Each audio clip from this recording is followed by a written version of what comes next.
So Bala, we just got done with our first board meeting.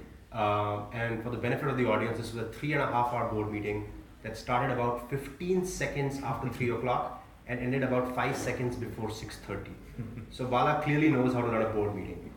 And I guess my final question is a little bit around what type of people you want around the table in your board, right? Like you mentioned, this is a marriage, it's a very long-term thing, and everybody has a different point of view, but just if you were to distill a few points that are very important for you as a founder in terms of your board members, what would you say those are? Sure. So one thing, in my experience on sitting on the other side as well, as a board member, as an investor, is that, and now I'm an entrepreneur.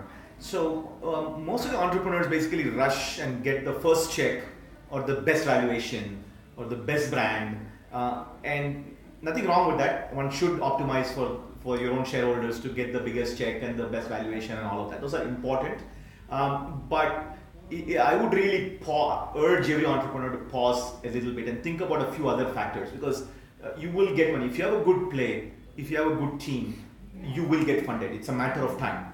And not be so desperate to just grab the first check or the highest valuation and just trample on, because it really does matter later on who you choose, right? It's one of those things. It's like a Harry Potter. It says, it's not the wizard that chooses the wand. It's the wand that chooses the wizard.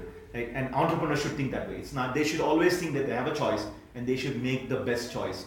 So I would definitely urge every entrepreneur to think, no matter how desperate they are, no matter how low their bank balance is, they might go out of business tomorrow, but your mindset should be, I can get whoever I want to because I have a good business. So that's the number one factor I would urge every entrepreneur to think. And I understand, I've been in the shoes where you really need to get money in, but that's not the way you should think about it, because it screws up your thinking.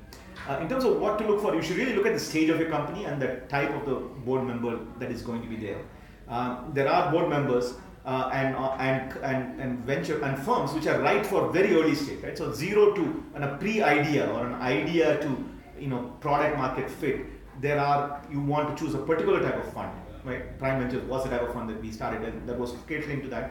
When you go to the next stage, you want that type of fund which is going to help you in that. And a lot of entrepreneurs make a mistake here. They're saying just money is money, who cares? Right? I will manage everything. And it's one thing to be cocky and to manage everything, but to understand be a little bit self-aware of what your weaknesses are, and to your earlier point, what does the business need? Right? If your business needs some super creativity, and if you think that you don't have it, you need to be honest about it, and your board members, etc., should complement that. If you think that you are very execution oriented and you need somebody to do lateral thinking, then you need make sure your board members are like that, right? And you should push them in that direction, because what you ask for is what you will get at the end of the day. So I would say especially this happens with a lot with the Indian entrepreneurs I've seen on both sides of the table. You should just go grab the best money, highest valuation, etc., etc. But you really are shooting yourself in the foot, and you're kidding yourself if you think that it doesn't matter. It really does matter. That'll be mine.